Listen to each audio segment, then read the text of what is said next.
Lukas 16 ayat 1-9, perumpamaan tentang bendahara yang tidak jujur. Kemudian Yesus berkata kepada murid-muridnya, ada seorang kaya yang mempunyai seorang bendahara. Kepadanya disampaikan tuduhan bahwa bendahara itu menghamburkan miliknya. Lalu ia memanggil bendahara itu dan berkata kepadanya, apa ini yang kudengar tentang engkau? Berilah pertanggungjawaban atas apa yang engkau kelola, sebab engkau tidak boleh lagi bekerja sebagai bendahara. Kata bendahara itu di dalam hatinya, apakah yang harus aku perbuat? Tuanku memecat aku dari jabatanku sebagai bendahara. Mencangkul aku tidak kuat, mengemis aku malu. Aku tahu apa yang akan aku perbuat, supaya apabila aku dipecat dari jabatanku sebagai bendahara, ada orang yang akan menampung aku di rumah mereka. Lalu ia memanggil seorang demi seorang yang berutang kepada tuannya. Katanya kepada yang pertama, berapakah utangmu kepada tuanku? Jawab orang itu, 100 tempayan minyak. Lalu katanya kepada orang itu, terimalah surat utangmu, duduklah dan tulislah segera 50 tempayan. Kemudian dia berkata kepada yang kedua, berapakah utangmu? Jawab orang itu, 100 pikul gandum. Katanya kepada orang itu, terimalah surat utangmu dan tulislah 80 pikul. Lalu tuan itu memuji bendahara yang tidak jujur itu karena ia telah bertindak dengan cerdik. Sebab anak-anak dunia ini lebih cerdik terhadap sesamanya daripada anak-anak terang. Aku berkata kepadamu, ikatlah persahabatan dengan mempergunakan mamon yang tidak jujur, supaya jika mamon itu tidak dapat menolong lagi, kamu diterima di dalam kemah abadi. Amin.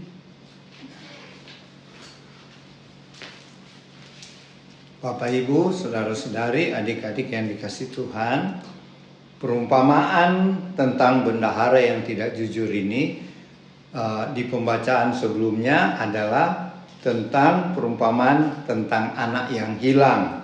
Dan setelah perumpamaan bendahara yang tidak jujur ini dilanjutkan dengan orang kaya dan Lazarus yang miskin. Apa maksudnya ini? Kalau kita lihat di perumpamaan anak yang hilang, anak ini meminta kekayaan kepada ayahnya dan dia menghambur-hamburkan sehingga ia sampai jatuh miskin, bahkan menjadi penjaga babi, ya. Dan setelah perumpamaan tentang bendahara yang tidak jujur ini, kita melihat Tuhan mengajar tentang orang kaya dan Lazarus yang miskin. Si orang kaya ini masuk neraka karena dia salah atau menggunakan kekayaannya tidak benar di mata Tuhan. Jadi di sini memang betul-betul kita sebagai orang percaya harus memperhatikan apa itu harta yang Tuhan sudah karuniakan kepada kita, yang Tuhan istilahkan di sini mamon yang tidak jujur, ya. Jadi marilah kita pelajari apa maksud Tuhan Yesus melalui perumpamaan tentang bendahara yang tidak jujur ini. Diceritakan oleh Tuhan ada seorang majikan atau seorang kaya yang mempunyai seorang bendahara. Dan bendahara ini didapatinya melakukan harta yang dimiliki oleh sang bos ini atau majikan dengan menghambur-hamburkan. Jadi menggunakan secara tidak bertanggung jawab, sehingga si majikan akhirnya mengambil keputusan untuk memecat si bendahara. Dan si bendahara ketika tahu mau dipecat, dia cepat-cepat berpikir, ya, kalau saya dipecat, si bendahara berkata dalam hatinya, mencangkul aku tidak bisa, artinya bekerja kasar, ya. Terus saya mau menjadi pengemis, saya malu. Timbul akal pikirannya, dia panggil orang-orang yang pernah berhutang, karena dia bendahara, ya, jadi dia tahu. orang-orang yang pernah berhutang kepada bosnya, dia tanya, berapa hutangmu? Di dalam perumpamaan ini dia panggil dua saja orang yang mewakili yang lainnya. Mereka katakan, si yang berhutang ini, saya berhutang 100 tempayan minyak. 100 tempayan minyak itu kalau diuangkan di masa sekarang sama dengan gaji seorang buruh selama 3 tahun. Jadi cukup banyak ya. 100 tempayan minyak itu sama 3 tahun gaji seorang buruh ya. Dan kemudian si bendahara katakan, 100 tempayan minyak ini sudah tidak berlaku, duduklah dan tanda tangan surat hutang yang baru, yaitu 50 tempayan minyak. Jadi dia korting ya, si bendahara itu korting hutang dari si peminjam ini menjadi 50 tempayan minyak. Kemudian dia panggil lagi orang yang kedua yang berhutang. Dia tanya, berapa hutangmu? Orang itu berkata 100 pikul gandum. Kalau diuangkan sekarang kira-kira 8 tahun gaji seorang buruh. Jadi lebih banyak lagi nih ya. Dan si bendahara katakan, yang 100 pikul gandum ini saya ganti suratnya menjadi 80 pikul gandum. Jadi si bendahara ini ketika tahu dia mau dipecat, dia mengambil satu tindakan. Jadi dia membaca situasi, wah bahaya ini. Satu tindakan juga yang salah, ya, yaitu dia menyalahgunakan lagi hutang yang tadi 100 tempayan minyak dijadikan 50, yang 100 pikul hutang gandum dikurangi menjadi 80. Jadi sudah 2 kali bendahara ini melakukan hal yang tidak benar ya. Pertama, menghambur-hamburkan harta bosnya. Kemudian untuk supaya dia selamat, dia mengurangi hutang dari 2 orang peminjam dengan tujuan apa? Supaya ketika dia berhenti jadi bendahara, dia akan ditampung oleh 2 orang yang dia bantu ini. Jadi akalnya cerdik sekali ya. Jadi di sini Tuhan Yesus mengatakan bahwa bos itu malah memuji bendaharanya yang tidak jujur ini, ya. Kemudian Tuhan katakan lagi,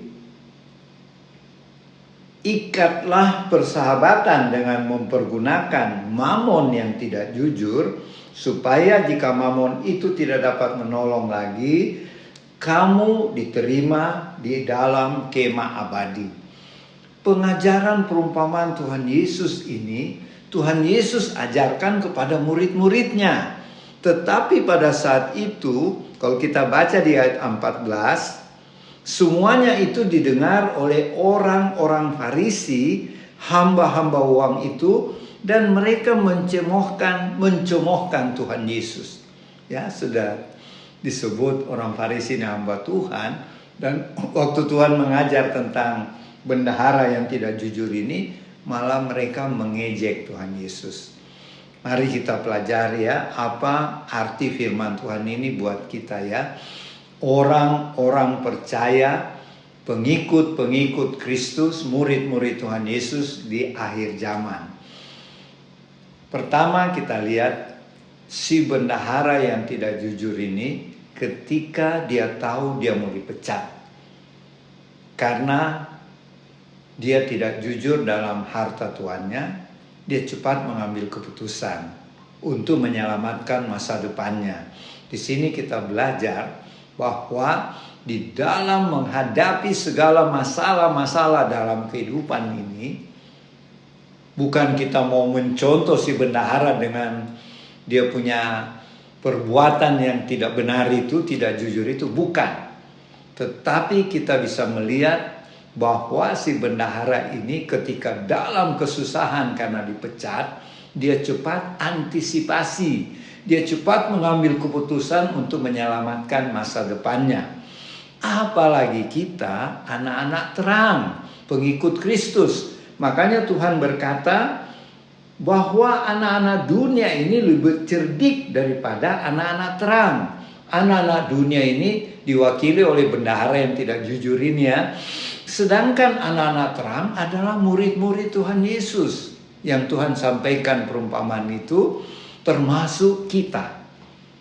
Jadi maksud Tuhan, sedangkan anak-anak dunia, yaitu yang belum mengenal Tuhan Yesus, begitu cerdik ya.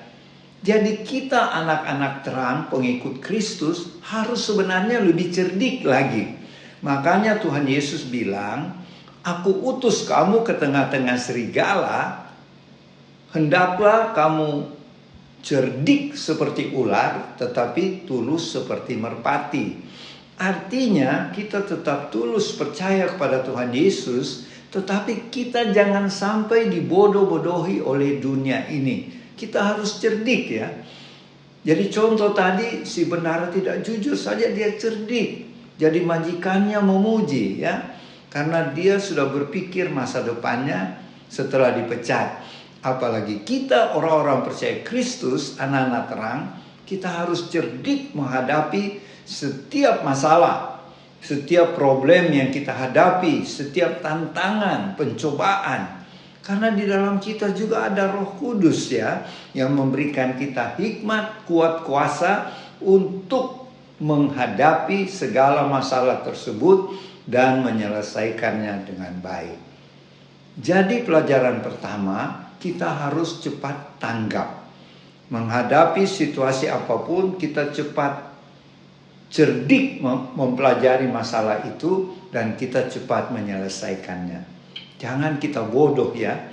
Kemudian pesan Tuhan yang kedua dari perumpamaan ini, yaitu kita harus mengikat persahabatan dengan memakai mamon yang tidak jujur. Apa itu mamon yang tidak jujur ya? Sebenarnya bagi murid-murid Tuhan, orang-orang Yahudi pada zaman Tuhan Yesus itu, mamon yang tidak jujur artinya itu adalah peribahasa ya.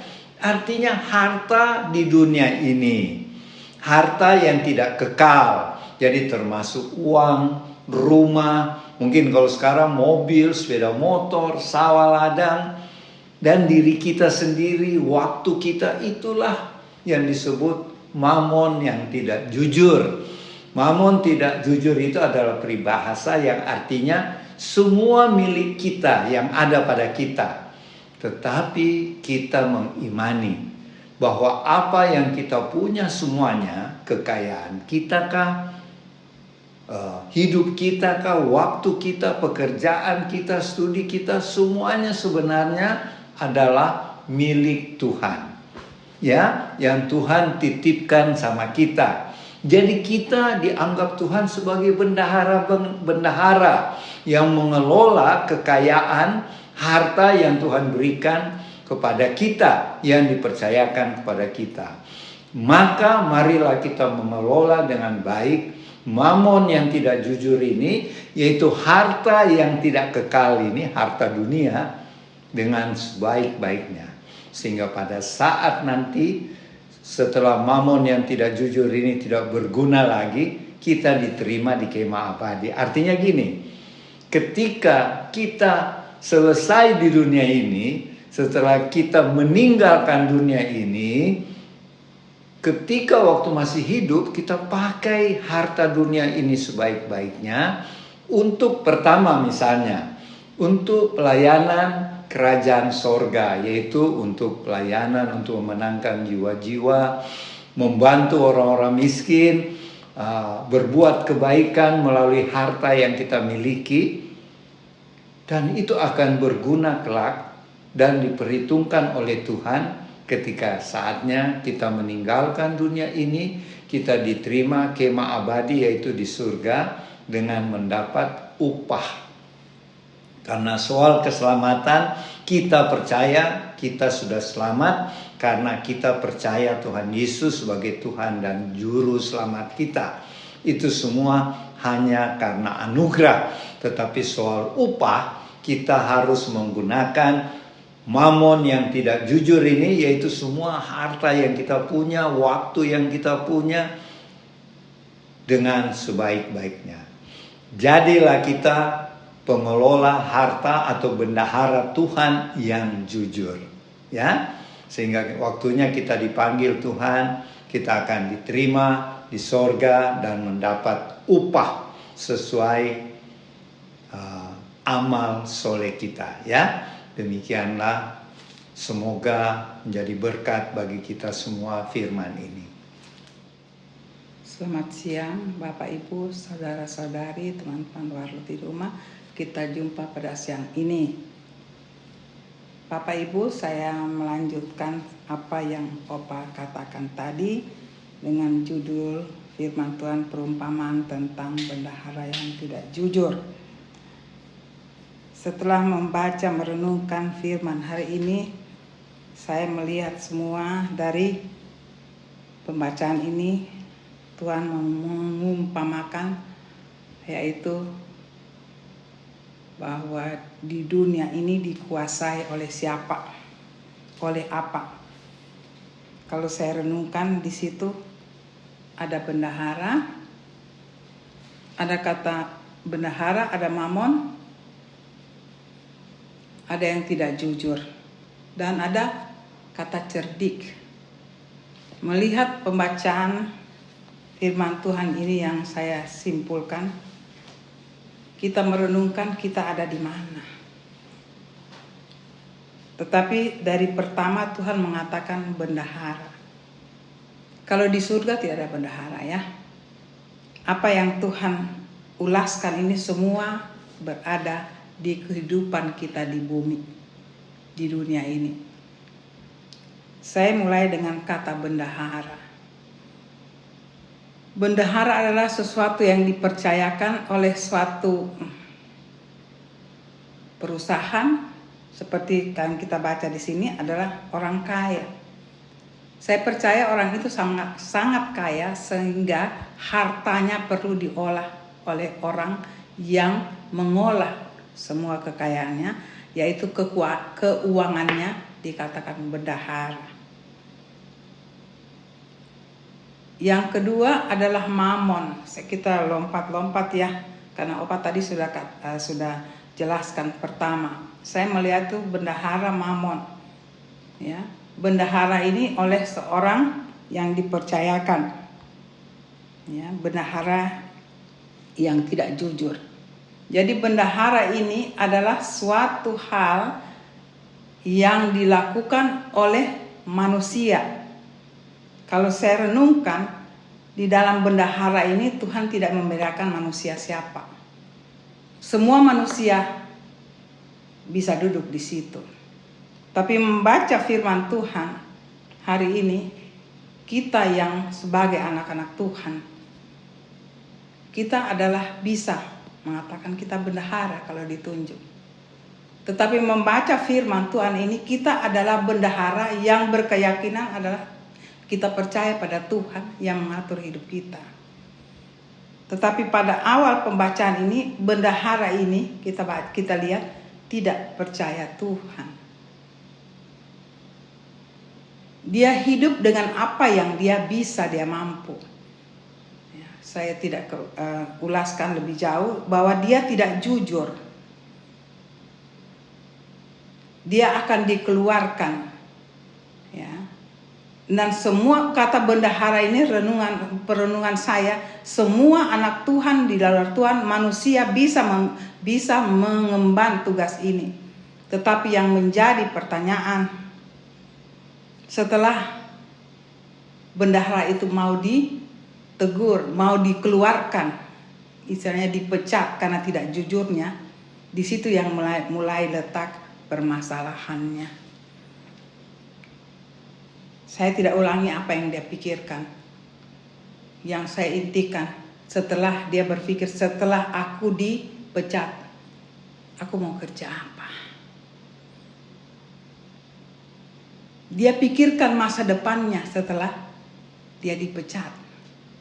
Mari Bapak Ibu kita merenungkan.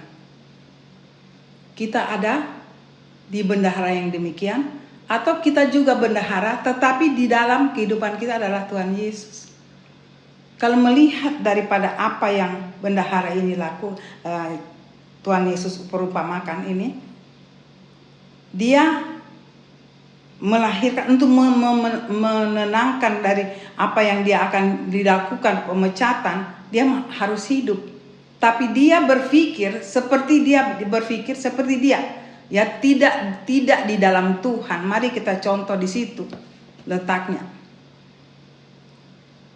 Jadi dia melahirkan sesuatu, dia melahirkan kejujuran dan melahirkan dia melahirkan ketidakjujuran dan melahirkan ketidakjujuran yang berikutnya. Ya. Dia memotong, ya, utang-utang dari tuannya. Tadi Opa katakan itu tidak benar, itu betul, tidak benar. Jadi dia melahirkan ketidakbenaran terus menerus.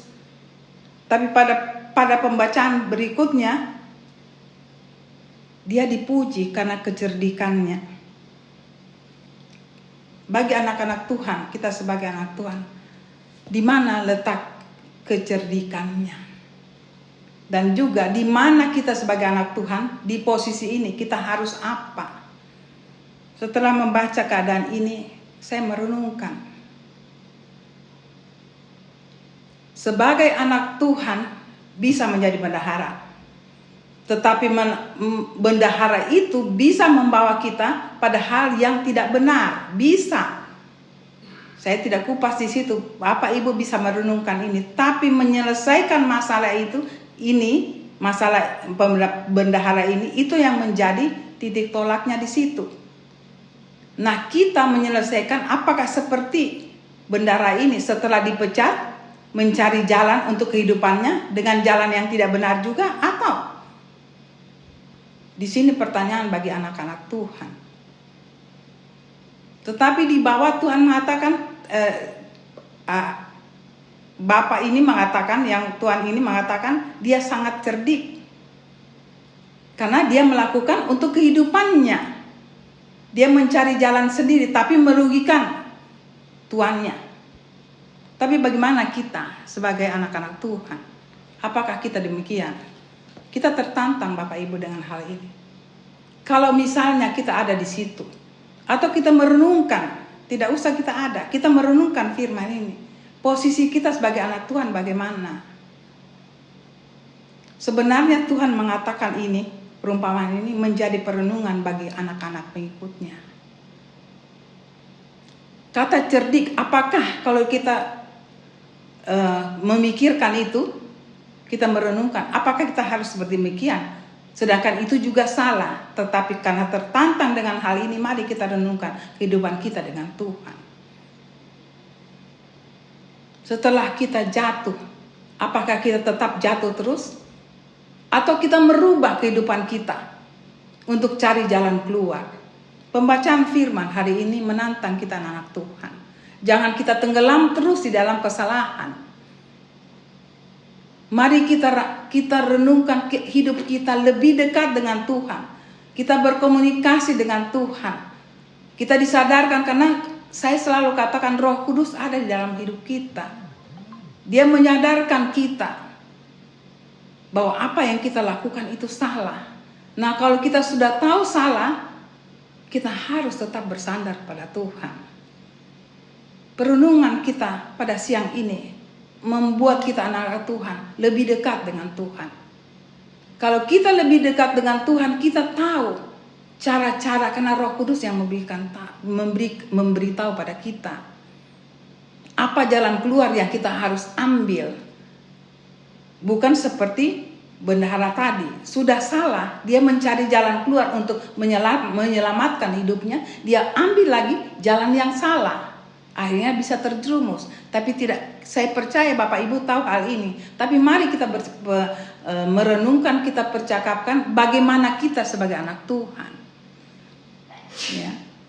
Dalam hal ini saya katakan Tuhan tidak memperdalam kata bendahara. Karena Tuhan tahu setiap orang bisa menjabat itu.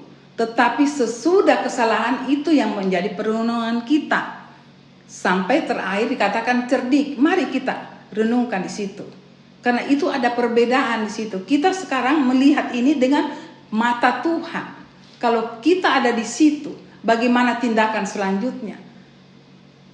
Sudah dipecat. Yang pertama setelah saya merenungkan, kita masuk. Kita masuk di dalam Tuhan. Ada pengakuan di situ. Aku salah Tuhan. Kita pakai cara berpikir kita, cara Tuhan. Cara mata kita memandang masalah itu dengan cara Tuhan. Jangan seperti bendahara tadi. Kalau hal-hal ini kita ambil, itulah masuk pada cerdik yang Tuhan katakan.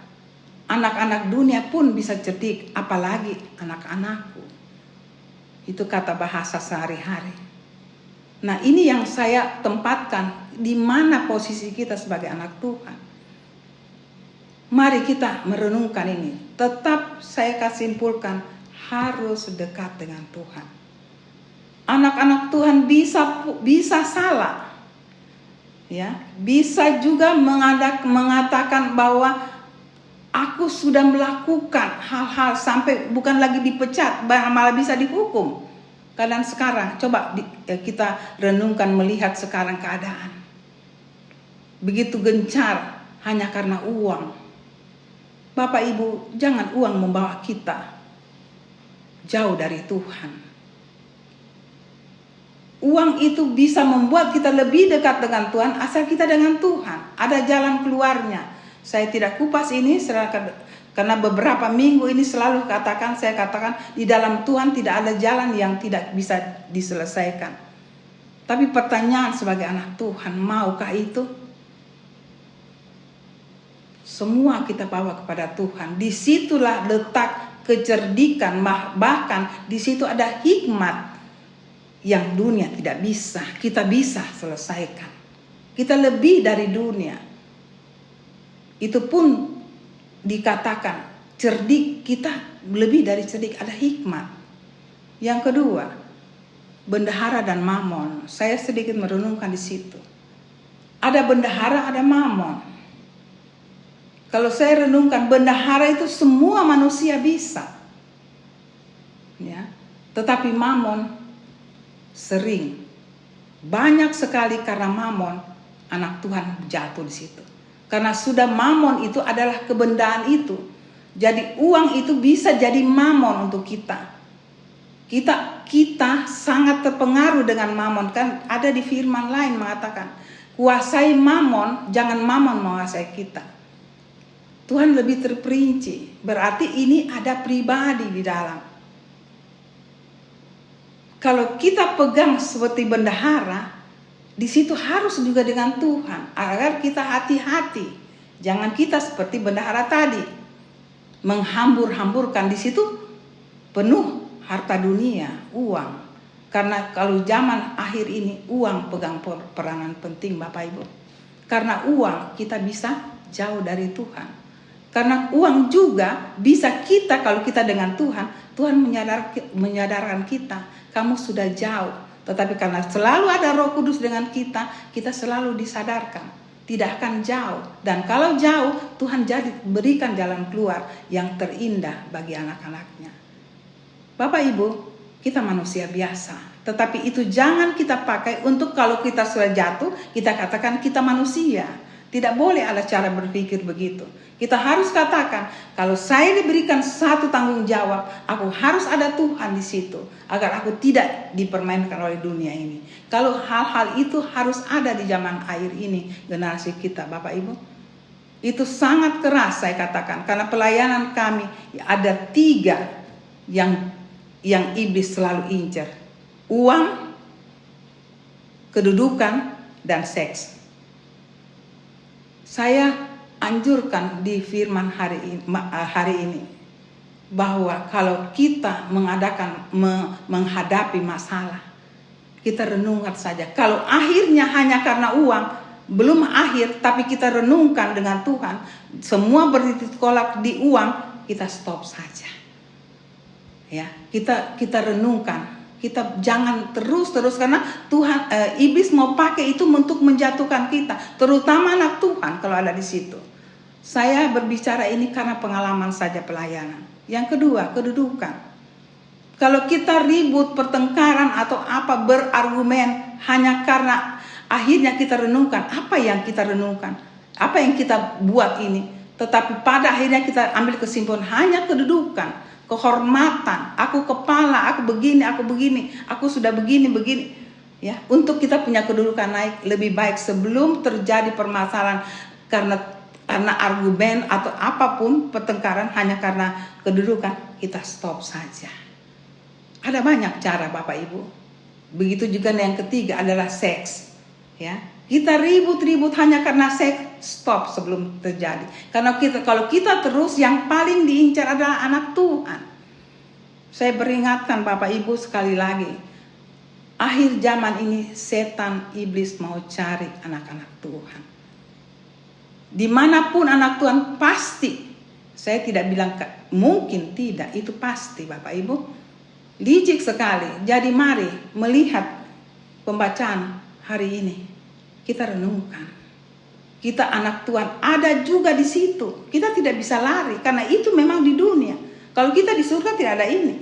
Begini. Tapi ini bagian Tuhan mengikis, mengajar, ya, menasehati kita. Hati-hati kalau soal uang. Saya mengatakan karena kami pengalaman. Karena zaman akhir ini adalah uang. Ada bendahara mengatur, ada mamon. Ya, mamon itu jangan kita dikuasai mamon. Kita menguasai, berarti kita punya fungsi di situ sebagai anak Tuhan. Untuk diri kita, apalagi untuk kalau kita sudah dipercayakan satu persekutuan, paling kecil adalah keluarga. Kita mengatur bendahara keuangan yang Tuhan berikan. Jangan akhirnya bendahara kita sudah menghasilkan mamon. Mamon itu kita bersandar. Akhirnya mamon itu yang membawa kita jauh dari Tuhan. Ini peringatan Bapak Ibu. Peringatan, sangat peringatan dan sangat tepat untuk kita zaman akhir ini. Di sini dikatakan kita harus cerdik. Yang dunia pun cerdik, apalagi kita. Kita saya tambahkan ada hikmat. Ya, kalau saya sedikit merenungkan, sebenarnya kalau kata cerdik untuk saya cerdik itu sebenarnya kita harus cerdik seperti ular, tetapi kita tidak licik. Tetapi di sini karena tidak membicarakan roh jahat, bisa kata cerdik, tetapi untuk zaman akhir kata cerdik saya tidak pakai. Untuk saya tidak pakai kata itu karena kami bergerak di dunia supernatural. Iblis sangat licik. Saya pakai kata licik. Licik itu tidak ketahuan padahal kita sudah jatuh. Kalau cerdik kita pakai kata-kata Tuhan. Cerdiklah seperti ular. Masuk. Tetapi ada Tuhan. Dan di atas cerdik itu ada hikmat. Hikmat tidak dipunyai oleh dunia Bapak Ibu. Hikmat itu adalah Tuhan sendiri. Itu sulit sekali untuk kita dapat kalau kita tidak dekat dengan Tuhan. Masalah yang sangat pelik itu bisa diselesaikan bersama Roh Tuhan Yesus melalui Roh Kudus. Kalau membaca firman hari ini, kita menempatkan Tuhan itu waktu itu sebagai manusia juga. Tetapi dia sangat dekat dengan Tuhannya. Tidak ada umur begini baru Tuhan dekat, umur begini. Tidak. Tuhan waktu itu manusia. Kita baca firman, bayangkan dia 12 tahun ada di bait Allah. Itulah Tuhan kita. Jangan kita mengatakan saya belum pantas, saya belum belajar. Ya, Tuhan tidak tunggu. Tuhan katakan kamu mau dengan aku? Mari. Tuhan tidak bilang umur. Dari kecil kita sudah diajar orang tua kita, keluarga kita dekat dengan Tuhan. Saya sedikit radikal di sini Bapak Ibu karena kami selalu melayani. Bentuklah keluarga kita, anak-anak kita, pribadi kita untuk selalu dekat dengan Tuhan. Apabila kita ada di ranah ini tidak bilang kau Kristen, ya, saya tidak pakai. Hanya Islam atau apa lain. Saya maaf ya, saya sedikit ini karena kami ketemu di lapangan. Tuhan bisa pakai kita di segala macam. Asal Tuhan ada. Kalau tidak dengan Tuhan, pertanyaan, kita sering jatuh di situ. Tapi tidak apa-apa, tidak menjadi juga sesuatu yang wah ini salah. Bapak Ibu tetap setelah mendengar firman ini, mari kita dekat dengan Tuhan, karena ini kita ditegur oleh Tuhan ya. Jadi apa yang kita pembacaan hari ini sangat-sangat berkaitan dengan kehidupan kita. Mari kita duduk di dalam kehidupan dunia ini tapi bersama Tuhan, agar di segala hal dimanapun Tuhan tempatkan, di situ ada kita mengatakan kita anak Tuhan, dan itu juga terpancar dari kehidupan kita. Kita harus cerdik dan berhikmat. Saya tambahkan saja ya. Ya itu ini untuk karena kita mengupas satu firman. Itu saja Bapak Ibu saya bisa katakan, kiranya Roh Kudus akan memberikan satu wawasan pengertian yang lebih dan lebih lagi. Saya sangat terbatas, tetapi saya percaya Bapak Ibu di dalam kehidupan hari-hari Tuhan akan memberikan satu wawasan yang lebih sempurna, karena kita persekutuan anak Tuhan ada di dalam kehidupan akhir zaman ini. Mari kita bersandar, kita tetap bersyukur, Tuhan menyertai kita. Terima kasih Bapak Ibu, kiranya firman hari ini menjadi satu hal yang berbau harum dalam kehidupan kita untuk menyenangkan hati Tuhan. Tuhan memberkati. Amin.